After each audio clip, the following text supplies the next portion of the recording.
जय हिंद बच्चों, मैं शिव स्वागत करता हूँ आपके अपने चैनल शिव 124 फिजिक्स में, जहां हम पढ़ते हैं एनसीईआरटी क्लास 11 और 12 के सभी फिजिक्स के कंसेप्ट तथा न्यूमेरिकल सॉल्व करने का हम प्रयास करते हैं। सभी बेसिक कंसेप्ट सीखने का प्रयास करते हैं।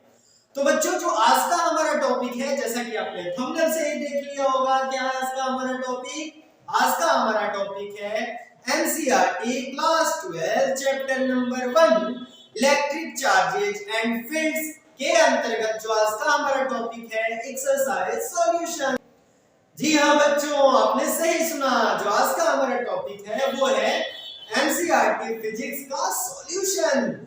और दोस्तों, जैसे कि अपने बच्चों से बात किया तो बच्चों ने बताया सर, यदि आप इसे एक वीडियो में बनाते हो तो हम सर बोर हो जाते हैं, ज्यादा समय तक पढ़ना होता है, ज्यादा समय तक टाइम नहीं होता है, या फिर अन्य चीजें हो जाती हैं।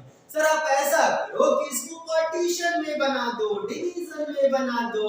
तो जैसा कि आपने थंबनेल में ही देख लिया है बच्चों, क्या देखा है, ये हमारा पार्ट 1 है। क्या है पार्ट 1? ये जो हमारा एनसीईआरटी सॉल्यूशन है बच्चों, इसको हमने 3 डिवीजन में किया है। क्या क्या किया? Part first, part second, part third. Total जो हमारे 34 क्वेश्चंस है एडिशनल एक्सरसाइज को लेके। तो YouTube पे जैसे कि मैंने देखा तो YouTube एडिशनल एक्सरसाइज सॉल्व नहीं किया है, बट हम इसमें निश्चिंत रहिए, पूरे एडिशनल एक्सरसाइज को भी कवर अप करने वाले हैं। तो 34 क्वेश्चंस है बच्चों, इसमें हम क्या करेंगे, 12 क्वेश्चन पार्ट 1 में कर लेते हैं, 34 है। 11 क्वेश्चन पार्ट सेकंड में कर लेंगे और 11 क्वेश्चन पार्ट 1 में कर लेंगे। 12 प्लस 11 प्लस 11 34। ठीक है बच्चों, तो स्टार्ट करते हैं आज का अपना video NCERT physics class 12 chapter number 1 exercise solution का पहला क्वेश्चन आपके सामने रहा है बच्चों। ठीक है बच्चों, तो जैसा कि आप पहला क्वेश्चन देख पा रहे हैं, देखो बच्चों, तो पहला क्वेश्चन क्या है, ध्यान से देखो, कूलम्ब्स लॉ के बेसिस पे है। और इसमें क्या कह रहा है कि दो स्मॉल चार्ज स्फीयर्स हैं जिनके चार्जेस गिवन है, q1 फलाना, q2 फलाना, और जो हमारा r है यानी जो डिस्टेंस है वो है फलाना। तो हमें फलाना निकालना है। ठीक है बच्चों, बहुत अच्छे। इधर देखो बच्चों, यहां हम लिखते हैं क्वेश्चन नंबर 1 सॉल्यूशन। क्या लिखते हैं बच्चों? Question number 1 solution. बाकी चीजें आप देख ही पा रहे हो। ठीक है बच्चों, तो ध्यान से देखो। अब इसमें क्या है बच्चों, दो चार्जेस हैं, मान के चलो ये है q1 और यहाँ पे मान के चलो ये बैठा है q2। ठीक है बच्चों, इनके बीच का डिस्टेंस है r। तो कूलम्ब्स लॉ के अनुसार बच्चों बताओ, F equal to q1 q2 upon r square. Sir k कहाँ गया? प्रोपोर्शनलिटी कांस्टेंट इनटू k, और k की वैल्यू बताइए बच्चों, क्या होती है? 1 upon 4 pi epsilon naught. Number बता दो, 93.9। असाइनमेंट बता दो बच्चों, असाइनमेंट किसका है? के का निकाले बता दो। देखो क्या हो जाएगा, देखो Newton metre square upon coulomb square, यानी न्यूटन मीटर स्क्वायर पर कूलम्ब स्क्वायर। ठीक है, इसमें कंफ्यूज नहीं है। इसका असाइनमेंट बताया हमने, के का न्यूटन मीटर स्क्वायर पर कूलम्ब स्क्वायर। चलो इधर देखो, सवाल पे चलते हैं। सिंस गिवन दैट, क्या दिया है बच्चों बताओ? गिवन दैट क्या दिया है, ध्यान से समझो। q1 equal to 2 into 10 power minus 7 coulomb.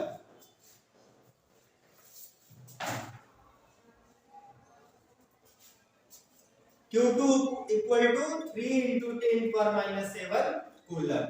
r बच्चों कितना है? r बच्चों कितना है? 30 सेंटीमीटर है सर। तो सेंटीमीटर को मीटर में बदलने का तरीका बच्चों, 1 मीटर में 100 सेंटीमीटर, यानी 1 मीटर में पता है 100 सेंटीमीटर, तो 100 सेंटीमीटर में 1 मीटर, देयरफॉर 1 सेंटीमीटर में 1/100 मीटर, यानी 10⁻² मीटर। क्या बच्चों? 10⁻² metre.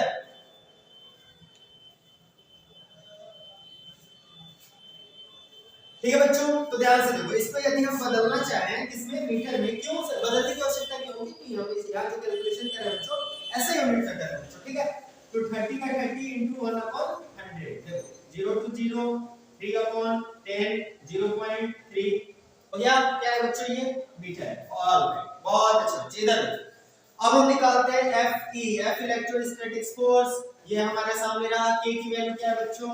9 into 10 to the power 9 into Q1 क्या है बच्चों 2 into 10 power minus 7, Q2 क्या है बच्चों 3 into 10 power minus 7, r square बोले तो बच्चों 0.3 का होल स्क्वायर। ठीक है बच्चों, बहुत अच्छे बच्चे।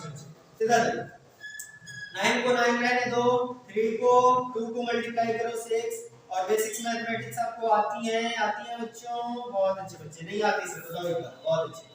a to the power m into a to the power n equal to a to the power m plus n, इस फॉर्मूले को हमने इस्तेमाल किया आर्टिफिशियल मैथमेटिक्स, ये हमने कर दिया बच्चों। और 0.3 का होल स्क्वायर है, यदि आप इसको तोड़ोगे तो क्या होगा 0.3 into 0.3 means that 0.09 होगा इसको। ठीक है, तो इसको हम लिख सकते हैं 9 into 10 power minus 2। कैसे आएगा सर, इसको आप कैलकुलेट करो 0.09 आएगा, और 0.09 पॉइंट के बाद जो हमने टर्म था उसको 10 power minus 2 कर दिया। अब यहाँ प्रॉफिट क्या हुआ है 9 से 9 कट गया, इधर क्या आ गया 6 into 10 power minus 5, और जब उसको ऊपर ले गए तो +2, ये बच्चों क्या हो गया 6 into 10 power minus 3 Newton. F क्या है बच्चों, फोर्स है, तो हमारा यूनिट क्या हो जाएगा न्यूटन। तो हमारा आंसर क्या हो गया 6 into 10 power minus 3 Newton. Answer एक बार चेक कर लो, बिल्कुल सही बच्चों। ठीक है बच्चों, तो ये क्वेश्चन आपको समझ में आया होगा। अब अगले क्वेश्चन पे चलते हैं। यदि आप नोट डाउन करना चाहें तो यहाँ पे पॉज करके नोट डाउन कर सकते हैं। और एक इंपॉर्टेंट बात बच्चों, यदि जब मैं सॉल्व कर रहा हूं तो क्वेश्चन को समझने का प्रयास करें, एक साथ बनाने का प्रयास न करें। बच्चे यही गलती करते हैं बच्चों, जब टीचर पढ़ा रहे होते हैं साथ साथ लिखने लगते हैं। नहीं, ऐसा आपको नहीं करना है। खासकर आप फिजिक्स के स्टूडेंट हो, मैथ के स्टूडेंट हो, तो आपको ये गलती नहीं करनी है। इससे आप फिजिक्स और मैथमेटिक्स कभी नहीं सीख पाओगे। आपको क्या करना है, ध्यान से पहले समझना है, जब एक बार समझ में आए वीडियो को पॉज, अपने आप से कैलकुलेशन, लगे कोई दिक्कत मास्टर यहाँ है, फटाक से देख लें। ठीक है बच्चों, तो फटाक से हम स्टार्ट करते हैं। अगला हमारा क्वेश्चन नंबर 2 आपके स्क्रीन पे। इससे पहले इसको रब भी करना पड़ेगा। ठीक है, चलो बच्चों, तो दूसरा क्वेश्चन आपकी स्क्रीन पे रहा। The electrostatic force on a small sphere of charge 0.4 microcoulomb due to another small sphere of charge minus 0.8 microcoulomb in air is 0.2 Newton. What is the distance between the two spheres? B. What is the force on the second sphere due to the first? देखो बच्चों, same question है हमारा, कोई अंतर नहीं है। इस पहले वाले क्वेश्चन में क्या था, हमें सब चीज पता था, f निकालना था। इसमें क्या है, सब चीज पता है, r निकालना है। मींस दैट f हमें पता है, r निकालना है। सिंपल सा हमारा वही कैलकुलेशन रहेगा, कूलम्ब्स लॉ ही रहेगा। ये q1 है, ये q2 है, ये डिस्टेंस r है हमारा। देखो इसमें गिवन क्या गया, question number 2 solution, question number 2 solution. बहुत अच्छा बच्चों, देखो सिंस गिवन दैट क्या दिया है बच्चों, ध्यान से देखो क्या क्या गिवन है। इसमें गिवन है q1 की वैल्यू 0.4 माइक्रोकूलम। माइक्रो का मतलब बताओ तो 10 to the power minus 6 coulomb. बहुत अच्छे। q2 की वैल्यू देखो बच्चों, q2 की वैल्यू दे रखी है -0.8 माइक्रोकूलम। बताओ बच्चों क्या हो जाएगा, -0.8 into 10 power minus 6 कूलम। बहुत अच्छे बच्चे, बहुत अच्छे। इधर अब यहाँ पे F ही दे रखा है बच्चों 0.2 न्यूटन। तो A क्या पूछ रहा है बच्चों, ये देखो A क्या पूछ रहा है, what is the distance between sphere. A actually बच्चों R पूछ रहा है। B क्या पूछ रहा है, ध्यान से समझना। B पूछ रहा है what is the force on the second sphere due to the first. ये जो एक्चुअली बच्चों हमने लिखा है F, ये क्या है, ये बराबर है F12। क्या है, F12। और ये पूछ रहा है F21 बराबर हाउ मच। मान के चलो ये हमारा फर्स्ट स्फीयर है और ये सेकंड स्फीयर है, तो F12 यानी ये वाला चार्ज इस पे कितना फोर्स लगाएगा, और F21 यानी ये वाला इस पे कितना चार्ज। जब आएंगे हम देखेंगे, बट ये दोनों क्या होंगे बच्चे, बराबर ही होंगे। बहुत अच्छे बच्चे। क्यों बच्चे, क्योंकि क्या हमने पढ़ा था, एक टर्म पढ़ा था Coulomb's law in vector form, और हम लोगों ने एक और टर्म पढ़ रखा है Newton's laws of motion, Newton's third law. एक पढ़ लो, दूसरा तुरंत मिल जाएगा। ठीक है बच्चों, यानी जो फोर्स होता है ना, एक तरफ से नहीं लगता है, दूसरी तरफ से भी लगता है। वाला कहानी आगे देखिए। चलो स्टार्ट करते हैं। पहला जो r है वो निकालते हैं। सेम हमारा कांसेप्ट है बच्चों, क्या है, F12 बराबर k q1 q2 upon r square. बहुत अच्छे बच्चे। 9 into 10 to the power 9। q1 की वैल्यू क्या है बच्चों, बताओ। q1 की वैल्यू है 0.4 into 10 power minus 6। Q2 की वैल्यू है माइनस। माइनस क्या नोटेशन करते हैं बच्चों कि इनके बीच जो फोर्स लगेगा वो अट्रैक्टिव फोर्स होगा, ना कि रिपल्सिव फोर्स होगा। यदि हम इसको क्या करते, निगेटिव ले लेते, पॉजिटिव ले लेते, तो क्या अट्रैक्टिव ना लगे, रिपल्सिव फोर्स लगता है। लेकिन ये एक पॉजिटिव है, एक नेगेटिव है, तो इनमें अट्रैक्टिव फोर्स लगेगा। एक्चुअली जो हमारा फार्मूला होता है ना बच्चों, मैग्नीट्यूड होता है। क्या होता है? मैग्नीट्यूड होता है। तो minus 0.8 into 10 power minus 6 upon में क्या हो जाएगा बच्चों, r स्क्वायर। r स्क्वायर का r स्क्वायर रहने दो। अब इधर देखो बच्चों, यदि यहां पे जाओगे तो ये है 0.2 equal to 9 into 10 to the power 9 minus 12 0.4 0.8 magnitude modulus है, पॉजिटिव हो जाएगा अपॉन r स्क्वायर। ठीक है बच्चों, इधर देखो अब क्या हो जाएगा बच्चों, r स्क्वायर की जो वैल्यू हो जाएगी वो क्या हो जाएगी, 9 into 10 power minus 3 into 0.4 into 0.8 upon में 0.2। तो एक काम करते हैं बच्चों, काम ये है कि इसको जब काटोगे आप तो ये क्या हो जाएगा, ध्यान से बताना, ये होगा 4। कैसे सर? कर लो, 4 to the 8, 4 में 0.2 से मल्टीप्लाई करो, क्या हो जाएगा 0.8, तो ये 4 आ गया। ठीक है बच्चे, अब देखो जब स्क्वायर रूट लगाएंगे बच्चों, जब स्क्वायर रूट लगाएंगे तो जो हमारा r का वैल्यू हो जाएगा, स्क्वायर रूट लगा क्या हो जाएगा, 9 into 10 power minus 3 into 0.4 into 4। ठीक है बच्चों, अब एक हम काम करते हैं, यहाँ पे बच्चों 10 power minus 3, चलो आगे कर लेते हैं, वो कर रहे हैं हम अपना r इक्वल टू 9 की जगह पे 3 आ गया बच्चों, बहुत अच्छे। 4 की जगह पे 2 आ गया स्क्वायर रूट से बाहर। अब बच क्या रह गया, देखो यहाँ पे हम लिख सकते हैं 10 power minus 2 लिख सकते हैं बच्चों, बहुत अच्छे। इनटू लिख सकते हैं 10 power minus 1 और इनटू में लिख सकते हैं 0.4 लिख सकते हैं बच्चों, ये हमने 0.4 लिख दिया, बहुत अच्छे। ये जो 10.1 है इसको हम डिवाइड कर देते हैं, 10.1 प्लस दैट क्या हो गया, आंसर समझो ये हो गया 3 into 2 into, अब 10 power minus 2 है तो ये 10 power minus 1 बाहर ले लो, बहुत अच्छे। इधर क्या हो जाएगा रूट ओवर 0.04। अब यहां से यहां तक के टर्म को हम क्या कर सकते हैं, 0.04 लिख सकते हैं, बहुत अच्छे। और इसका यदि आप निकालना चाहो तो स्क्वायर रूट, तो ये आएगा 0.2। कैसे सर?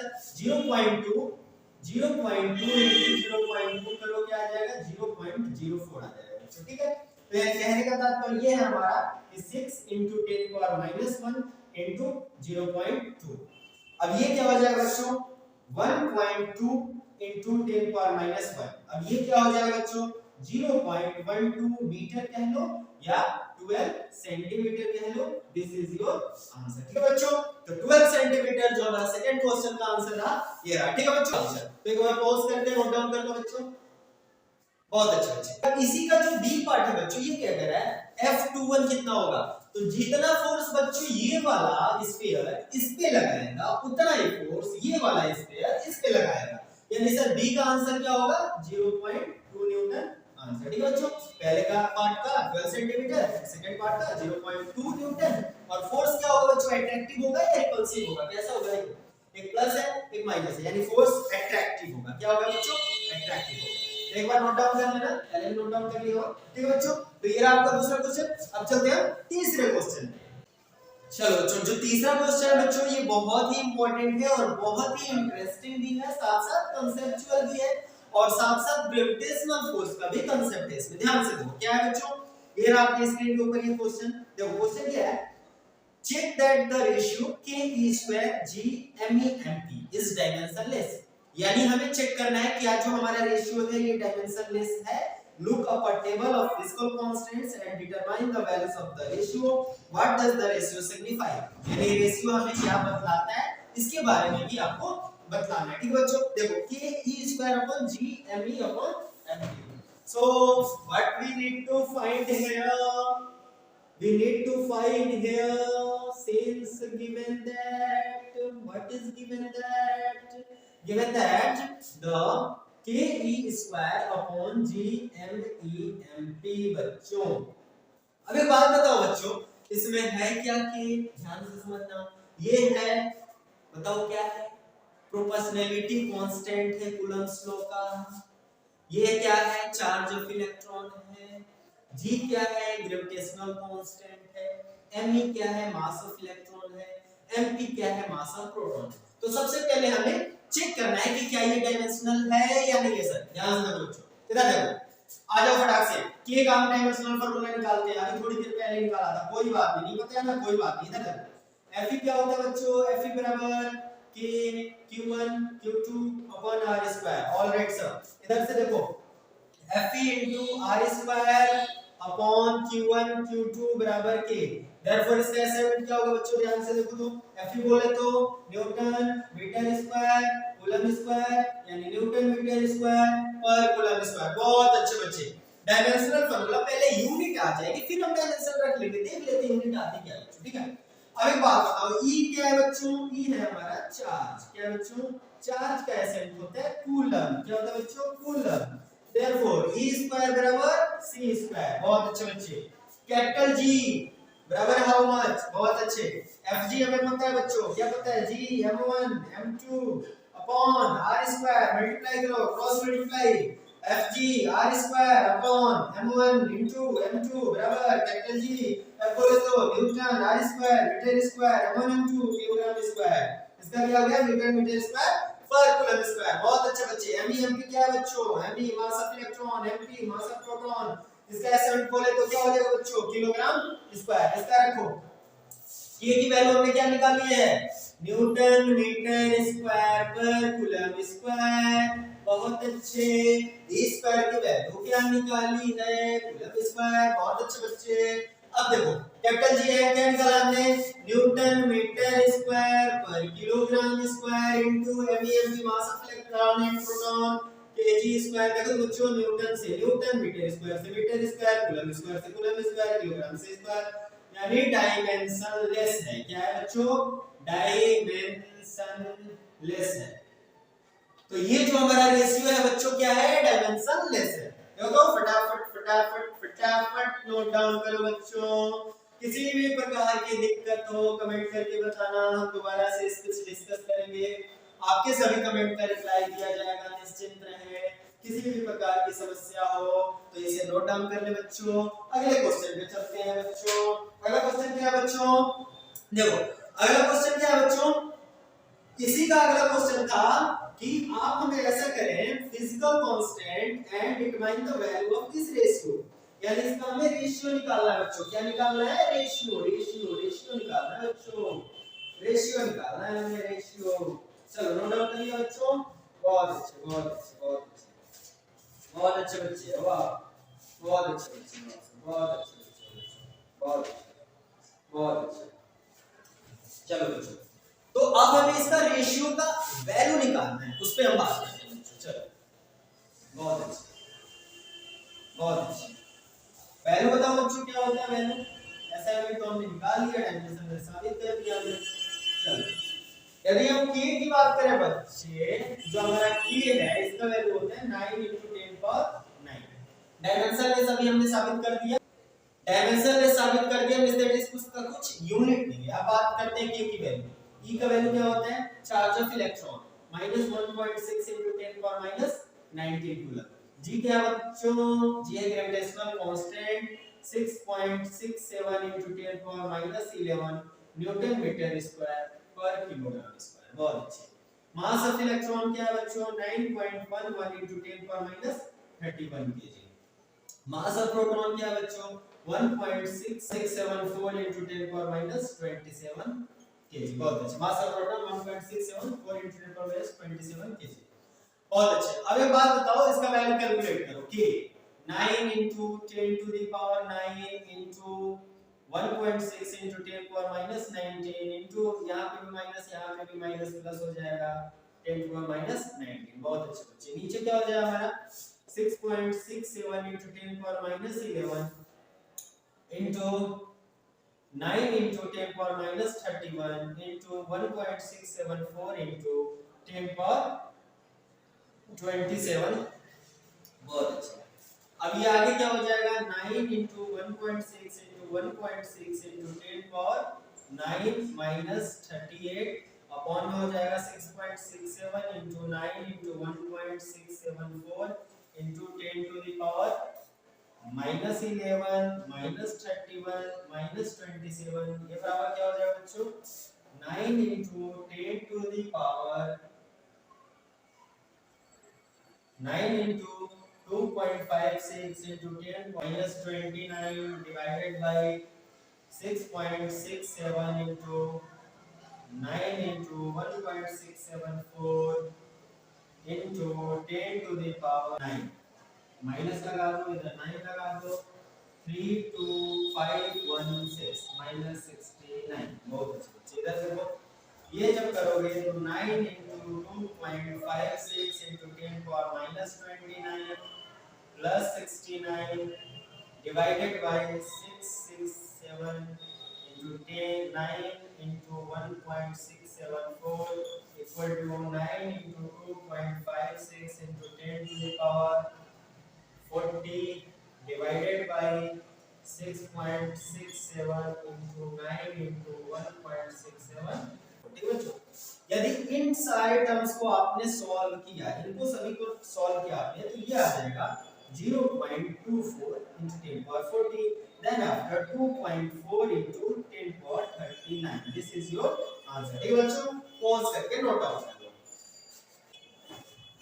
ये अप्रॉक्स होता है बच्चों क्या होता है ये अप्रॉक्स नहीं रखना है इसको इसी का जो बच्चों पार्ट था इसी का जो थर्ड पार्ट था वो बोल रहा था what is the physical meaning of this तो इसका फिजिकल मीनिंग क्या होगा बच्चों जो इलेक्ट्रोस्टैटिक फोर्स है और जो ग्रेविटेशनल फोर्स है किसके बीच एक इलेक्ट्रॉन और एक प्रोटॉन के बीच का जो रेशियो है इलेक्ट्रोस्टैटिक फोर्स और ग्रेविटेशनल फोर्स का जो रेशियो है वो है 2.4 into 10^39 यानी इलेक्ट्रोस्टैटिक फोर्स इतना बड़ा होता है इससे ये छोटा होता है ठीक है बच्चों ये रहा आपका तीसरा क्वेश्चन आप note down question number 4 solution ये तो कुछ है नहीं बच्चों आप लोगों के लिए कुछ नहीं है आपके लिए आपने थोड़ा ऐसे चलो बोल रहे हैं कि आप एक्सप्लेन कीजिए जो चार्जेस होते हैं वो क्वांटिटाइज होते हैं इसका मतलब क्या होगा बच्चों इसका साधारण सा मतलब होता है चार्ज का एक प्रॉपर्टी होता है चार्ज ऑलवेज क्वांटिटाइज फार्मूला होता है q = plus minus n means that हम जो चार्ज होता है उसको कैलकुलेट कर सकते हैं कि कितना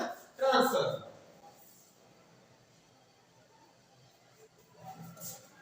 तो इसको यदि आप लिखना चाहो since we know that हम जानते हैं क्या जानते हैं charge is always quantized and its expression is q = plus minus ne क्या होगा बच्चों q प्लस माइनस s अब इसका मतलब क्या होगा बच्चों देखो मतलब ये होगा बच्चों कि मान के चलो ये हमारे पास दो बॉडी है किसी भी तरीके से हमने चार्ज किया इस पे इलेक्ट्रॉन चल गया यहां से यहां कूद गया चला गया तो क्या हो गया बच्चों मान के चलो इसने दिया ये पॉजिटिव इसने दिया ये नेगेटिव मान के चलो 5 इलेक्ट्रॉन यहां से यहां गया तो कितना गया भाई कितना गया तो हम कैलकुलेट कर सकते हैं 5 into 1.6 into 10⁻19 कूलम यानी 8.0 10⁻19 कूलम चार्ज इस बॉडी से इस बॉडी में गया यही इसका मतलब होता है यानी कितने इलेक्ट्रॉन का ट्रांसफर हुआ हम ये बता सकते हैं this is the physical meaning इसी का एक सेकंड पार्ट है बच्चों सेम क्वेश्चन है क्वेश्चन नंबर 4 ही है 4 का एक सेकंड पार्ट है why can one ignore quantisation of electric charge when dealing with macroscopic large scale charge बहुत अच्छे ये बोल रहा है कि आप एक बात बताओ ये हमारा ए है बी बोल रहा है जब हम लार्ज स्केल पे बात करते हैं तो क्यों हम इग्नोर कर देते हैं अब एक बात बताओ बच्चों जो इलेक्ट्रॉन की वैल्यू होती है वो क्या होती है 1.6 × 10⁻19 कूलम क्या होती है बच्चों कितना कूलम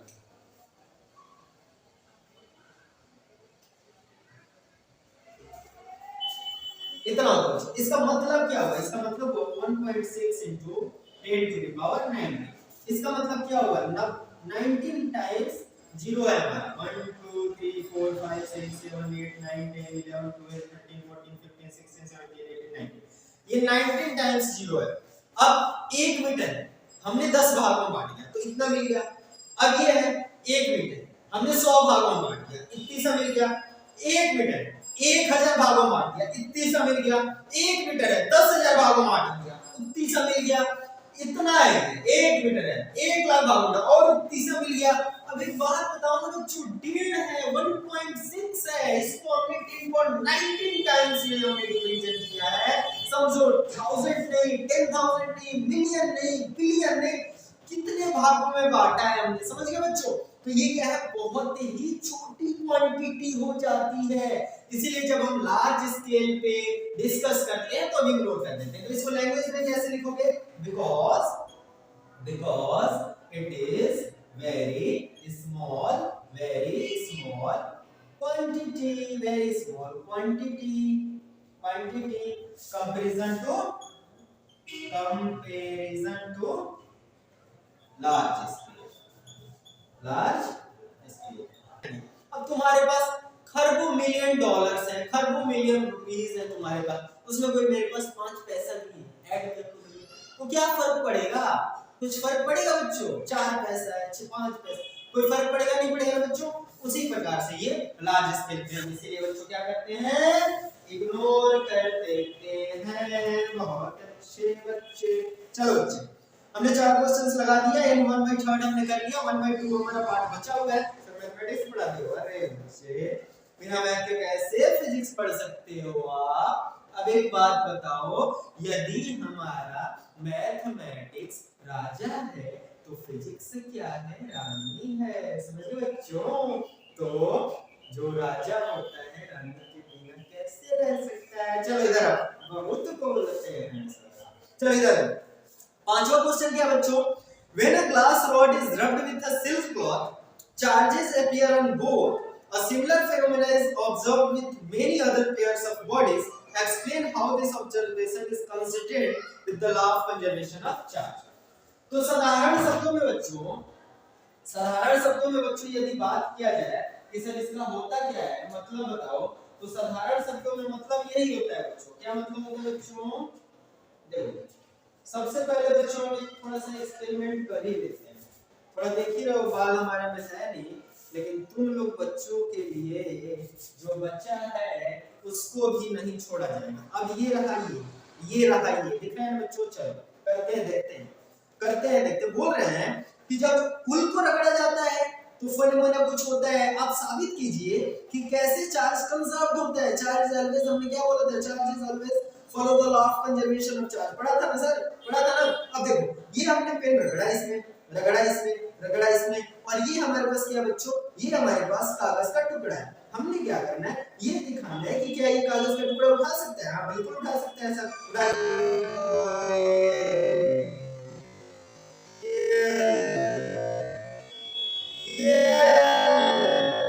ये लो बच्चों, हो गया एक्सपेरिमेंट। ये क्या था बच्चों बताओ, कुछ इलेक्ट्रॉन्स जो है बालों के इसमें ट्रांसफर हुए, कुछ इससे उसमें हुए। आखिर ऐसा क्यों हुआ? तो एक बात बताओ, तुमसे कोई पूछे कि आरबीआई ने जितना पैसा छापा है क्या वो उतना ही है कि खत्म हो गया? एक साल में छापा, मान के चलो मेरे पास है, मैंने तुमको दिया, वो किसी और को दिया, वो किसी और को दिया, वो किसी और को दिया, फिर वो मेरे पास है। तो जो नोट छापने वाली मशीन है यदि वो सर्कुलेट हो रही है तो इसका मतलब ये तो नहीं मेरे पास से खत्म हो गया तो पैसे खत्म हो, ऐसा बात नहीं हो। वो सर्कुलेट हो रही है, यानी बालों से ट्रांसफर हो, उससे ट्रांसफर हो, एक पॉजिटिव चार्ज हुआ, एक नेगेटिव चार्ज हुआ। तो कहने का तात्पर्य ये है हमारा, साधारण शब्दों में इसका आपको जवाब देना हो, क्या जवाब दोगे? Explain how this observation is consistent with the law of conservation of charge। बहुत अच्छा, मैंने क्या लिखा? अगर law of conservation of charge क्या होता है? Charge is neither created nor destroyed, transfer one form to another form or one body to another body। यहाँ पे क्या होता है? जो ग्लास रॉड होता है, जो वुड होता है, ग्लास रॉड से ट्रांसफर हो जाता है और वो ले लेता है। इंस्टेड एक से दूसरे में ट्रांसफर ही तो हुआ है, ट्रांसफर हुआ है। कहाँ क्रिएट हो रहा है, कहाँ नाश हो रहा है? नहीं क्रिएट हो रहा है, डिस्ट्रॉय हो रहा है। Therefore follow the law of conservation of charge. ठीक है बच्चों, ये नोट डाउन कर लो और अगले क्वेश्चन में चलो बच्चों। जो 1.6 हमारा क्वेश्चन है, बोल रहा है 4 point charges QA equal to 2 microcoulomb, QA equal to -5 microcoulomb, QC equal to 2 microcoulomb and QD equal to -5 microcoulomb are located at the corners of a square ABCD of side 10 cm. What is the force on a charge of 1 microcoulomb placed at the center of the square? बहुत अच्छे बच्चे, ये भी important question है, conceptual question है, बहुत ही आसान question है। चलो क्वेश्चन नंबर 6 सॉल्यूशन करते हैं। क्या है बच्चों, देखो एक स्क्वायर है हमारे पास, क्या है बच्चे, एक स्क्वायर है। यहाँ पे हम अप्लाई करेंगे superposition principle, A B C D. यहाँ पे हमारा क्यू ए, यहाँ पे है क्यू बी, यहाँ पे है क्यू सी और यहाँ पे है क्यू डी। क्यू ए की जो वैल्यू दे रखी है बच्चों वो क्या दे रखी है, 2 माइक्रोकूलम, 2 माइक्रोकूलम। क्यूबी की जो वैल्यू दे रखी है बच्चों वो दे रखी है -5 माइक्रोकूलम, -5 माइक्रोकूलम। जो क्यूसी की वैल्यू दे रखी है बच्चों वो दे रखी है 2 माइक्रोकूलम, 2 माइक्रोकूलम। जो क्यूडी की वैल्यू दे रखी है वो दे रखी है बच्चों -5 माइक्रोकूलम, -5 माइक्रोकूलम। ये बोल रहे हैं कि यदि साइड हो 10 सेंटीमीटर स्क्वायर का, क्या हो, साइड हो 10 centimetre, what is the force on the charge of 1 microcoulomb. Centre पे यदि हमने 1 माइक्रोकूलम का चार्ज प्लेस कर दिया है, क्या किया बच्चों, प्लेस कर दिया है, तो यहाँ पे चार्ज की जो हमारी फोर्स की वैल्यू होगी क्या होगी। So what is the force on the charge 1 microcoulomb placed at the centre of the. अब एक बात बताओ बच्चों, यहाँ पे हमारा 1 माइक्रोकूलम का चार्ज है, तो यहाँ पे क्या लगेगा, मान के चलो यहाँ पे Fa लग रहा है, यहाँ पे Fb लग रहा है, यहाँ पे Fc लग रहा है और यहाँ पे Ft लग रहा है। तो ध्यान से समझो, जो इन दोनों के बीच फोर्स लगेगा, जो इन दोनों के बीच फोर्स, वही सेम फोर्स इन दोनों के बीच भी लगेगा, लेकिन क्या है, इक्वल एंड अपोजिट फोर्स लगेगा। यहाँ पे जो दोनों के बीच फोर्स लगेगा, ध्यान से समझना, यदि इसके लिए हमने बात किया, इस चार्ज पे, इस चार्ज के चलते इस पे फोर्स, तो ये धक्का देगा इधर, और ये वाला जो हमारा फोर्स होगा इसके लिए भी ये कहेगा तू इधर, यानी ये इसको इधर ढकेल रहा है, इधर भी ढकेल रहा है, यानी इन दोनों के चलते नेट यहाँ पे क्या हो गया, 0 हो गया। अब ये भी कह रहा है, क्या कह रहा है भाई, कि तू इधर आ, और ये क्या कह रहा है, तू इधर। यहाँ पे जो नेट फोर्स होगा ना बच्चों, नेट फोर्स हो जाएगा।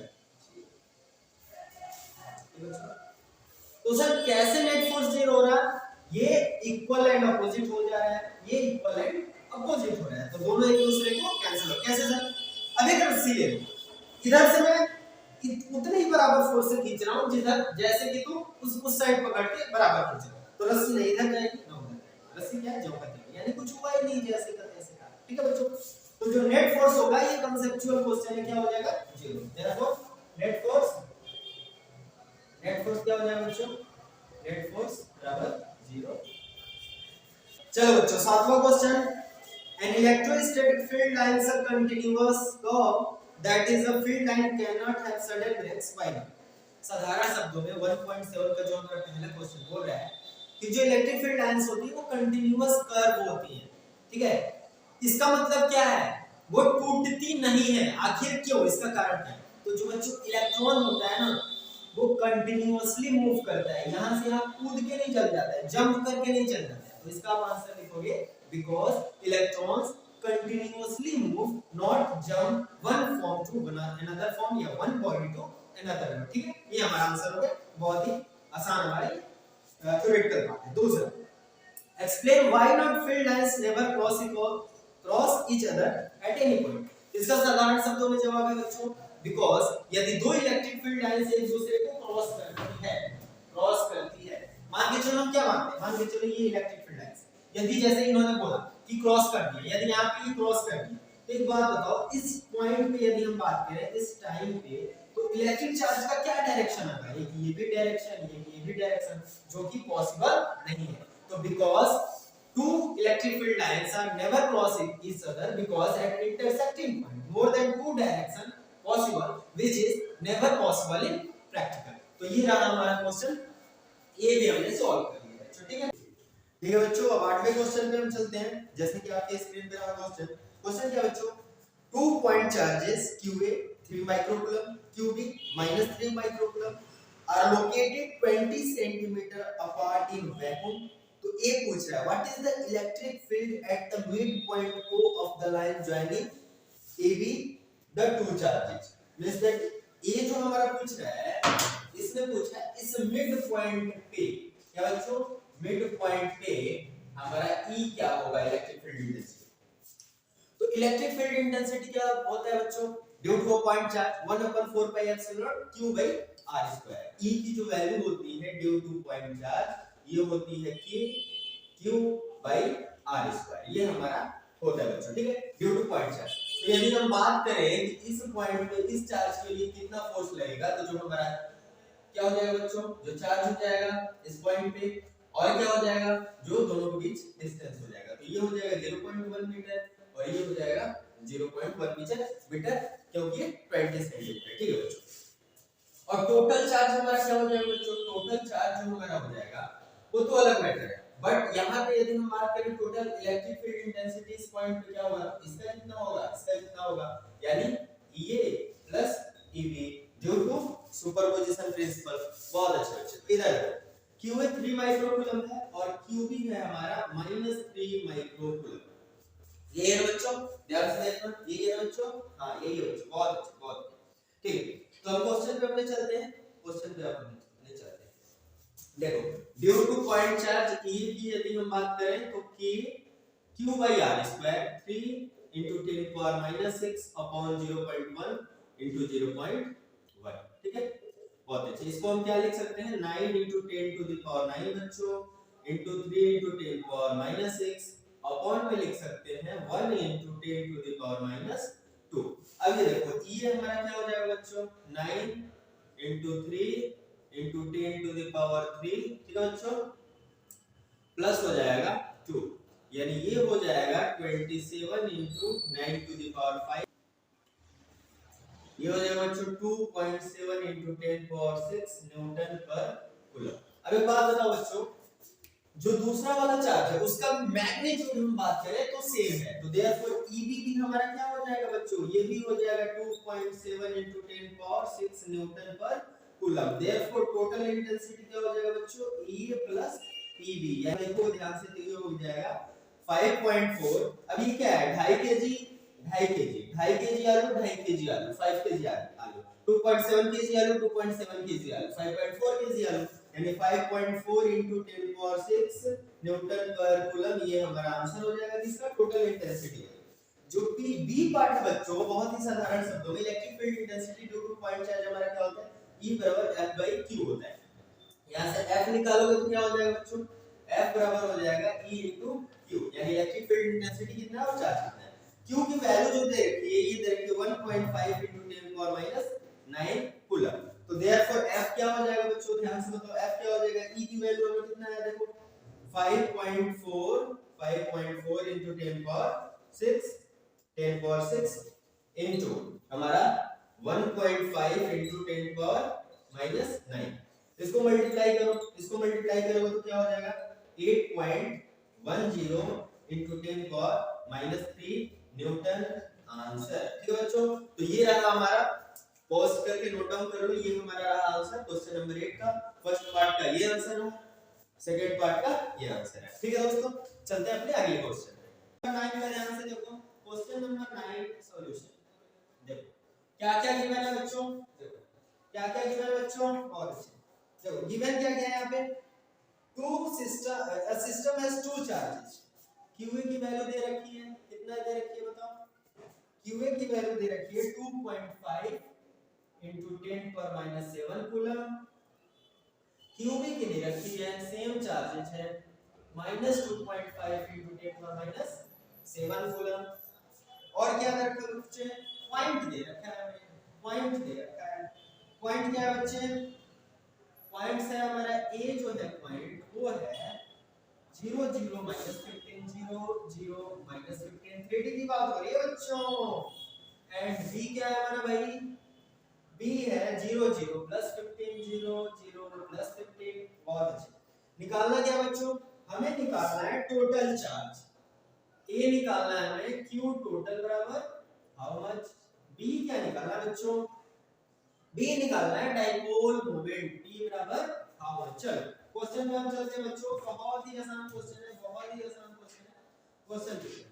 क्वेश्चन क्या है हमारा, ध्यान से समझेंगे। अब एक बात बताओ बच्चों, सबसे पहले तो हम ये जानते हैं कि डाइपोल मोमेंट होता क्या है, थोड़ा सा हम रिवाइज कर ले। When two charges both are in equal magnitude but opposite in nature are separated a small distance to each other, then arrangement is called electric dipole। Sir क्या बोल रहे हो, मान के चलो ये Q चार्ज है, मान के चलो ये माइनस Q चार्ज है, बहुत ही स्मॉल दूरी पे हो, जो कि हम 2a मान लेते हैं, इसको हम आधा का a मान लेते हैं, आपको a मान लेते हैं। तो जो हमारा डाइपोल मोमेंट होता है वो होता है magnitude of one charge and distance between both charges, means that p equal to q into 2n, ये हमारा फार्मूला होता है, किसका होता है, डाइपोल मोमेंट का होता है। तो the product of magnitude of any one charge and distance between both charges in an electric dipole is known as electric dipole moment। सबसे पहले हमने समझ लिया डाइपोल मोमेंट क्या होता है, डाइपोल क्या होता है, फिर समझ लिया डाइपोल मोमेंट क्या होता है। ठीक है बच्चों, अब हम पहले क्वेश्चन पे चलते हैं। तो इसका हम फिगर ड्रॉ करते हैं। क्या करते हैं, ये x एक्सिस हो गया बच्चों, ये y एक्सिस हो गया, और ये हमारा हो गया z एक्सिस। z एक्सिस क्या है बच्चों, ये x है, ये y है, और ये आपकी तरफ z है। ठीक है बच्चों, 3D का बहुत अच्छा सा मैंने वीडियो बनाया था, अब जाके देखिए। ये z, तो अब इसका क्या होता है, इसको इधर बढ़ा देते हैं, इसको इधर बढ़ा देते हैं, इसको इधर बढ़ाते हैं। यहाँ पे हम किस एक्सिस पे बात कर रहे हैं, हम z एक्सिस पे, तो इसको हम बड़ा सा बना देते हैं। ठीक है बच्चों, अब इस पॉइंट पे किसी भी यदि टर्म का, यदि पॉइंट्स का हम नोटेशन करेंगे इस एक्सिस पे, z एक्सिस पे, तो इस पे y और x की वैल्यू 0 होगी। देखो यहाँ 0 0 है। यदि आपसे कोई पूछे 0 0 माइनस 15 कहाँ है, ये लंबा से जाएगा, कहीं ना कहीं इसी पे होगा 0 0 माइनस 15। और यदि आपसे कोई पूछे 0 0 प्लस 15 कहाँ से होगा, कहीं ना कहीं इधर होगा 0 0 प्लस 15। ठीक है बच्चों, 0 0 15, बहुत अच्छा। यदि अब बात किया जाए, देखो ये दो पॉइंट्स दे रखा हमारा Q और Q, इनके बीच का टोटल चार्ज क्या है, तो टोटल हमारा क्या है, टोटल चार्ज का क्या होता है, Q1 प्लस Q2। अब देखो Q1 क्या है, जितना Q1 है उतना ही Q2 है, प्लस में एक माइनस में, तो टोटल चार्ज बच्चे हमारा क्या हो जाएगा, 0 0 गुना आंसर, पहले का आंसर हमारा हो गया। दूसरा बोल रहा है P की वैल्यू क्या होगी, तो B बच्चों क्या होता है, B हमारा क्या होता है, P बराबर Q इनटू 2L। तो Q की वैल्यू क्या है बच्चों, तो यहाँ पे जो हम बात करेंगे 2a की वैल्यू बात करेंगे, वो क्या हो जाएगा 30 सेंटीमीटर, यानी 0.3 मीटर। यहाँ पे 2l नहीं 2a हो जाएगा, क्योंकि यहाँ पे हमने a मान रखा है, यदि l मानोगे तो l हो जाएगा। तो यहाँ पे भी हमने क्या किया बच्चों, 2a कर देना है। ठीक है, तो q का वैल्यू कितना हो जाएगा बच्चों, 2.5 into 10 power minus 7, और 2a की वैल्यू क्या है बच्चों, 0.3, तो 0.3 ले लो। अब इसको हम करेंगे तो क्या हो जाएगा, 25 3 जा 75, तो ये हो जाएगा 0.75 into 10 power minus 7। यदि इसको तुम 10 से मल्टीप्लाई 10 से डिवाइड करते हो तो ये हो जाएगा 10 to the power minus 6, और ये हो जाएगा कितना, देखो तो यदि हम 7.5 लिख दें तो यहाँ पे हमें क्या लगाना पड़ेगा बच्चों, क्या लगाना पड़ेगा, यहाँ पे हमें लगाना पड़ेगा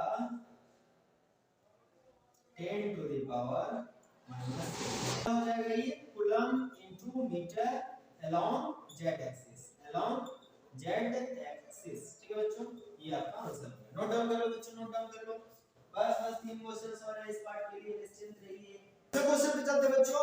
an electric dipole with dipole moment 4 into 10 power minus 9 coulomb into meter is aligned at 30 degree with the direction of a uniform electric field of magnitude 5 into 10 power 4 Newton per coulomb। Calculate the magnitude of the torque acting on the dipole। बहुत अच्छा, यहाँ पे थोड़ा torque का भी concept आ गया, torque का भी कांसेप्ट आ गया। ध्यान से हम बात करते हैं क्वेश्चन नंबर 10 सॉल्यूशन पे।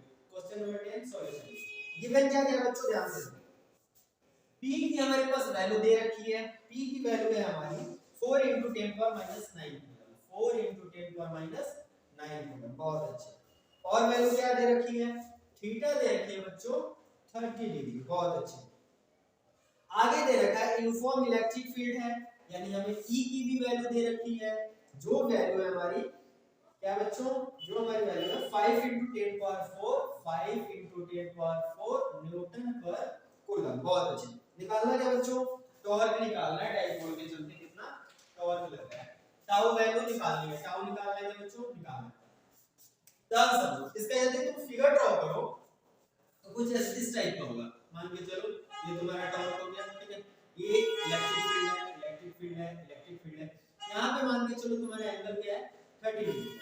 अब हमें क्या है, इलेक्ट्रिक फील्ड की वैल्यू दे रखी है, एंगल दे रखा है, p की वैल्यू दे रखी है। यहाँ पे कुछ चार्जेस होंगे, यहाँ पे कुछ चार्जेस होंगे इस पे, बट वहां पे मेंशन नहीं है क्योंकि हमें p की वैल्यू ही पता है। अब टाउ जो हमारा होता है, टॉर्क जो होता है वो होता है P E sin थीटा। ठीक है बच्चों, बहुत अच्छा एक्सप्रेशन हमने कर रखा है, डायरेक्ट फार्मूला लिखेंगे और आंसर पाएंगे P sin थीटा। अब P की वैल्यू क्या है बच्चों, 4 × 10⁻⁹। E क्या है बच्चों, E क्या है, आप SI यूनिट भी रख दो, पता चल जाएगा कि इसका SI यूनिट टॉर्क का क्या आएगा, वैसे न्यूटन × मीटर होता है बट हम देख लेते हैं। ठीक है, 4 × 10⁻⁹ कूलम हो जाएगा। E की वैल्यू रख लो, E क्या है बच्चों, 5 × 10⁴ न्यूटन पर कूलम। अब क्या बच्चों, sin थीटा, sin थीटा हमारा क्या होगा बच्चों बताओ, टाउ हमारा रहने दो, क्या हो जाएगा बच्चों बताओ बताओ बताओ बताओ बताओ। P बराबर क्या होता है, इनटू मीटर होता है, Q × 2 होता है ना बच्चों, तो कूलम × मीटर यहाँ पे हो जाएगा। अब ध्यान से देखो, sin थीटा यानी sin 30 डिग्री, यहाँ पे देखो बच्चों कूलम से कूलम कैंसिल आउट, यहाँ पे क्या बचेगा 4 × 5 × 10⁻⁹ प्लस 4। ये बच्चों sin 30 डिग्री 1/2 होता है न्यूटन × मीटर। ये देखो 2 2 जा 4, अब यहाँ पे क्या हो जाएगा 10 × इधर क्या हो जाएगा बच्चों 10⁻⁻5 न्यूटन × मीटर, यानी 10⁻⁴ newton × metre. This is your answer. अगला जो हमारा क्वेश्चन है वो 11 नंबर क्वेश्चन है, बहुत ही आसान है, कंसेप्चुअल क्वेश्चन और बहुत इजी। कह रहा है कि ए पॉलीथीन पीस रब्ड विद उल, एक हम पॉलीथीन का टुकड़ा लेते हैं और उसको उल से क्या करते हैं, रगड़ते हैं। जब रगड़ते हैं बच्चों तो जो नेगेटिव चार्ज है 3 × 10⁻⁷ कूलम पाया जाता है, वो किसी में ट्रांसफर होता है, वुल में होता है या प्लास्टिक में होता है, ये हमें बताना है। एक क्वेश्चन है, पहला जो क्वेश्चन है, आप बताइए estimate the number of electrons transfer, यानी कितने इलेक्ट्रॉन्स ट्रांसफर हुए और किसमें से किसमें हुए। दूसरा पूछ रहा है क्या कोई मास भी ट्रांसफर हुआ है उनसे पॉलीथीन में, आप बताइए। ठीक है बच्चों, तो ये हमारा क्वेश्चन है, बहुत ही आसान क्वेश्चन है। हमने पॉलीथीन को क्या किया, उल से रगड़ा, उल के कपड़े से, तो ट्रांसफर हुआ। ट्रांसफर क्या हुआ, इलेक्ट्रॉन का ट्रांसफर होता है, उल से होता है, पॉलीथीन में होता है। अब यहाँ पे ट्रांसफर ऑफ E की वैल्यू हमें दे रखी है। अब बात बताओ Q बराबर क्या होता है, प्लस माइनस N। यहाँ पे ये निगेटिव में टर्म में दे रखा है, इतना ट्रांसफर हुआ है।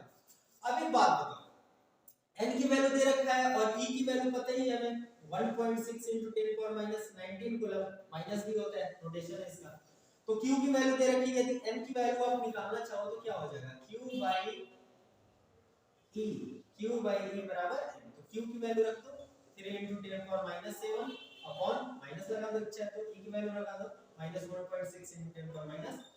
ठीक है, ये किसका यूनिट है, कूलम, ये किसका यूनिट है, कूलम, माइनस से माइनस कैंसिल आउट, 3/1.6 × 10⁻⁷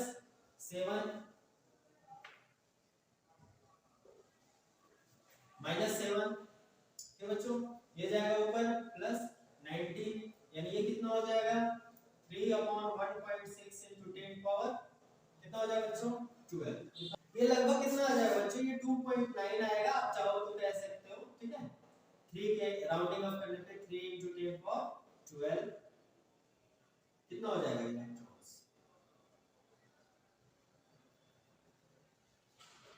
बहुत ठीक है बच्चों, तो आप इसे नोट डाउन कर ले। अगला जो इसका पार्ट है, क्या कोई मास ट्रांसफर होता है, हाँ होते हैं बच्चे, क्या होता है।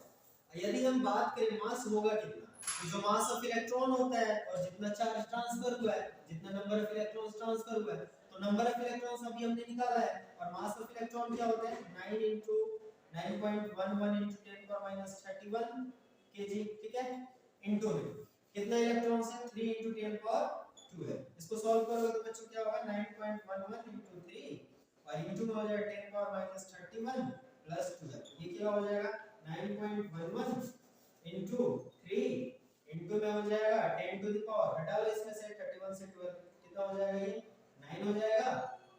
ठीक है, 9 हो जाएगा ना बच्चे, बहुत अच्छे। इधर क्या बचेगा 2 बचेगा, 19। ये क्या हो जाएगा, इतना हमारा हो जाएगा केजी, माइनस में होगा बच्चों, क्या हो जाएगा माइनस में। ये क्या है बच्चों, बहुत ही इसको मल्टीप्लाई कर सकते हो, 3 3 27.33 × 10⁻19 kg।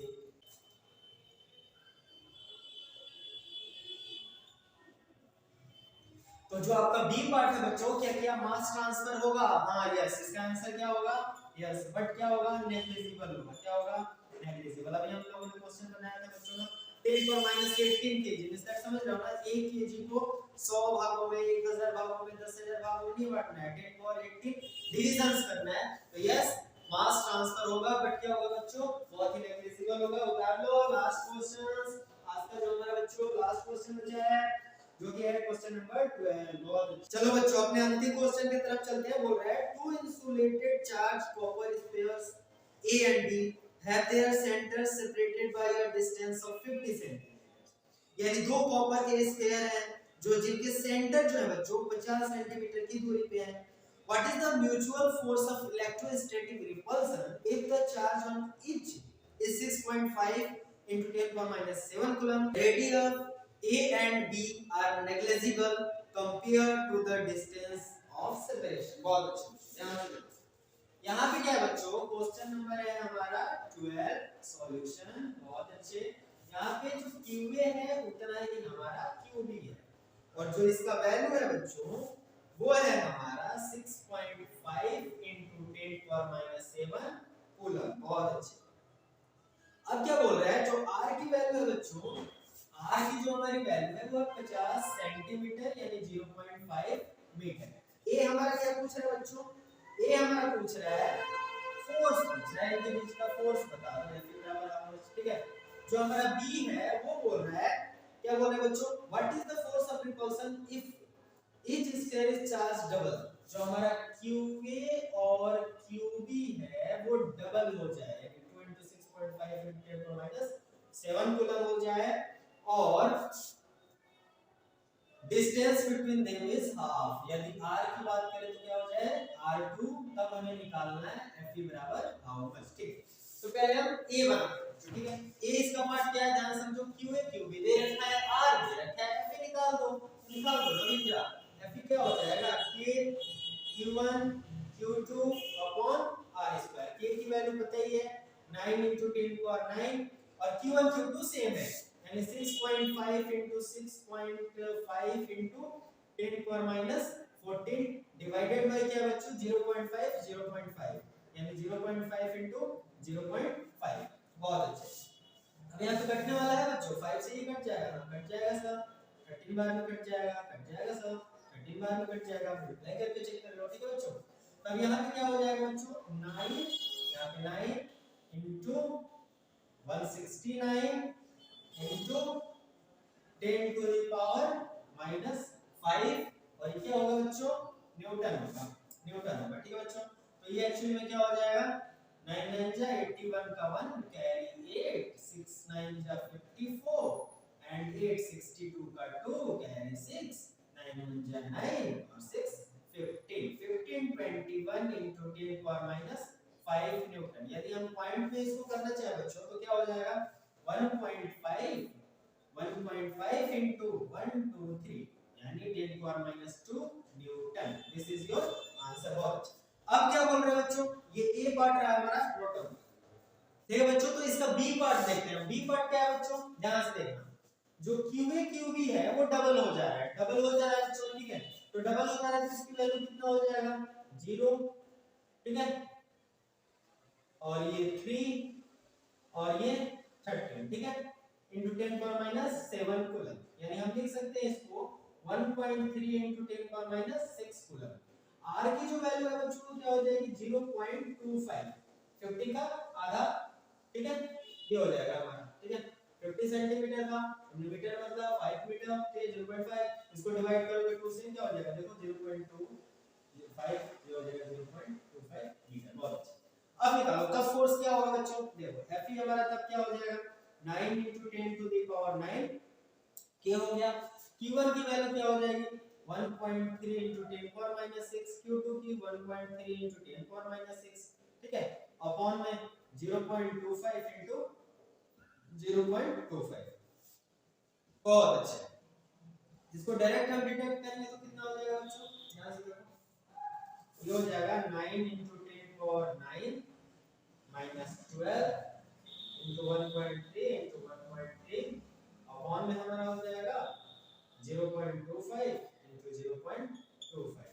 इसको हम करेंगे तो क्या हो जाएगा बच्चों, Fe बराबर 9 into 10 power minus 3 into 1.3 into 1.3 divided by 0.25 into 0.25। अब एक बात, ये होता है 1.69, ठीक है, और ये हो जाएगा हमारा 0.25। इसको यदि हम पॉइंट को हटा दें बच्चों तो क्या हो जाएगा, 9 into 10 power minus 3 रहने दो, इसको हम क्या कर सकते हैं 13 into 10 power minus 2 ऊपर आ जाएगा, अपॉन में हमारा हो जाएगा 25 into 25 into the power minus 4 आ जाएगा। इधर हम करेंगे तो 9 into 13 into 13 into 10 power minus 5 आ जाएगा और प्लस 4 आ जाएगा, अपॉन में आ जाएगा 625, ठीक है बच्चों। अब ये तुम्हारा आ जाएगा Fe बराबर 9 into 13 into 13 into 10 power minus 1 divided by 625। जब इसको आप सॉल्व करोगे तो ये आ जाएगा 0.243 Newton. This is your answer. ठीक है बच्चों, तो ये हमारा थोड़ा वीडियो लंबा हो गया, लेकिन हमने 12 क्वेश्चंस को सॉल्व किया एनसीईआरटी फिजिक्स क्लास 12 का। जैसा कि आप लोगों को पता ही है 12 क्वेश्चन फर्स्ट चैप्टर का हमने क्लियर किया। अगला जो हमारा पार्ट आएगा बच्चों उसमें रहेंगे 11 क्वेश्चन और उसके अगले में रहेंगे 11 क्वेश्चन, यानी हम एडिशनल एक्सरसाइज भी सॉल्व करेंगे।